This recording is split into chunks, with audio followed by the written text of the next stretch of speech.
Hello friends, मैं हूं नदीम मंसूरी और आप देख रहे हैं स्टेप टू स्किल्स। दोस्तों, मानकर चलिए कि अब कोई भी काम कोर्ट के बिना नहीं होने वाला है। सरकार की मनमानी खासतौर पर शिक्षित युवाओं को तो भारी पड़ ही रही है। 69,000 शिक्षक भर्ती 1.5 साल से अधिक का लगभग इसमें समय लग जाएगा और ऐसा सिर्फ और सिर्फ सरकार की कमी की वजह से हो रहा है। हालांकि कुछ बिंदुओं पर सरकार ठीक है, उसका पक्ष सही है, लेकिन इसके बहुत से बिंदु विवादास्पद हैं, ऑब्जेक्शनेबल हैं। ऐसा ही एक मामला 69,000 शिक्षक भर्ती के आवेदन फॉर्म के से संबंधित है और यह है कि आवेदन फॉर्म भरते समय छात्रों द्वारा कुछ गलतियां हो गई थी। जैसे किसी के प्राप्तांक गलत हो गए थे, तो किसी के नाम में गलती हो गई थी, तो किसी के पिता का नाम गलत भरा गया था और भी कुछ रोल नंबर गलत हो गए थे। ऐसा क्यों हुआ था, ये तो खैर बाद में चर्चा करेंगे। फिलहाल मैं आपको बताना चाहूंगा कि इन गलतियों को सुधारने का मौका देने के लिए पीएनपी ने साफ इनकार कर दिया था और पीएनपी ने साफ मना कर दिया था कि इन गलतियों में, इन त्रुटियों में कोई सुधार का अवसर आपको नहीं दिया जाएगा और इस वजह से आप रिजेक्ट हो भी सकते हैं।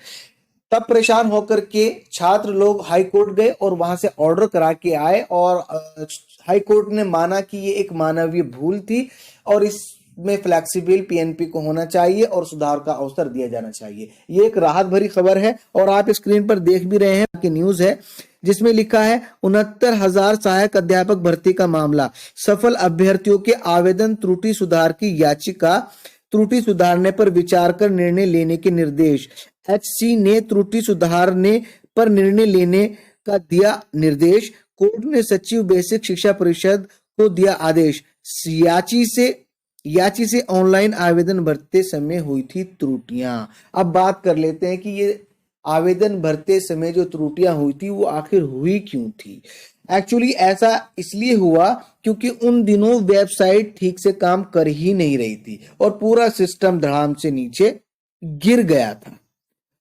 3-3 दिन तक लग जाते थे एक फॉर्म भरने में और लगातार बार बार अटेम्प्ट करना पड़ रहा था। और आप खुद भी जानते हैं, कॉमन सेंस की बात है कि जब एक ही कार्य खासतौर पर कंप्यूटर स्क्रीन पर अनेकों बार किया जा रहा हो, जिसमें कोई डाटा फीडिंग का कार्य हो, खासतौर पर किसी फॉर्म में डिटेल भरने संबंधित कार्य हो, तो एक आध बार त्रुटि का हो जाना स्वाभाविक बात है और चांसेस बने रहते हैं कि गलतियां हो जाए और ऐसा ही तब हुआ। इसके अलावा दूसरी वजह यह भी है कि चूंकि सबके पास कंप्यूटर और नेट फैसिलिटी नहीं होती, तो अभ्यर्थी साइबर कैफे वालों के यहाँ चक्कर काटते दिखाई दे रहे थे। लोग चक्कर काटते काटते थक गए। जब थक हार गए तब लोगों ने अपनी डिटेल साइबर कैफे वालों को सौंप दी और कहा कि जैसे ही वेबसाइट चले तुरंत फॉर्म भर देना। साइबर कैफे वालों ने ऐसा ही किया। अब जब वहां चेक करने के लिए अभ्यर्थी ही मौजूद नहीं है, तो त्रुटि का हो जाना तो एक आम और स्वाभाविक बात है। ये एक मानवीय गलती थी जो कि फ्लेक्सिबल होनी चाहिए थी, पर पीएनपी ने अपनी मनमानी के चलते उसको इनकार कर दिया था। अब इस वजह से अभ्यर्थी कोर्ट गए और वहां से ऑर्डर लेके आए। ऑर्डर हो गया है। अब आपकी सभी प्रकार की गलतियों में सुधार किया जा सकता है, ऐसा हाईकोर्ट ने बोला है। हालांकि ये संशोधन कैसे और कब होगा, इसकी जानकारी अभी प्राप्त नहीं हुई है। इस पर पीएनपी जरूर चर्चा करेगी और कोई ना कोई इस पर एक रूपरेखा तैयार करेगी। जैसे ही कोई इंफॉर्मेशन आती है आपको बता दी जाएगी।